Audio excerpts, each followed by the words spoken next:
रफी साहब एक सच्चे और पक्के मुसलमान थे और बकायदा हज यात्रा पर भी गए थे। और उसके बाद एक बार तो फिल्मी गानों से भी उन्होंने किनारा कर लिया था। परंतु यह भी एक सच्चाई है कि वह जितने सच्चे और पक्के मुसलमान थे उससे कहीं ज्यादा बड़े इंसान थे, क्योंकि उन्होंने पूरी आत्मीयता और भावुकता के साथ ऊंचे दर्जे के कई भजन भी गाए हैं।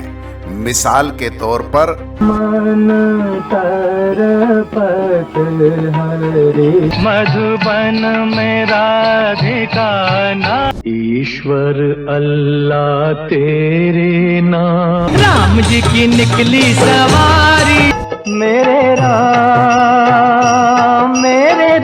बड़ी देर भई नंद लाला। आज भी जब उनके गाए हुए भजन कानों में गूंजते हैं तो भक्ति भाव की लहरें हृदय में स्वतः ही हिलोरे मारने लगती हैं। एक बार एक कट्टरपंथी मौलाना ने उनसे कहा कि रफी साहब, आप एक मुसलमान होकर भी भजन क्यों गाते हैं? हमारे मजहब में बुत परस्ती की इजाजत तो कतई नहीं है, तो आप उनके लिए इनकार क्यों नहीं कर देते?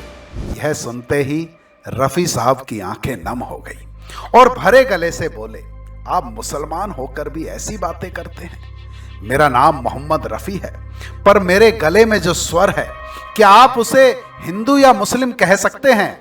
क्या उसका कोई नाम है? क्या उसका कोई मजहब है? मैं तो सबसे यही कहता हूं, तो हिंदू बनेगा ना मुसलमान बनेगा, इंसान की औलाद है, इंसान बनेगा। रफी साहब की इन बातों को सुनकर वो मौलाना शर्मिंदा हो गए और चुपचाप वहां से खिसक लिए।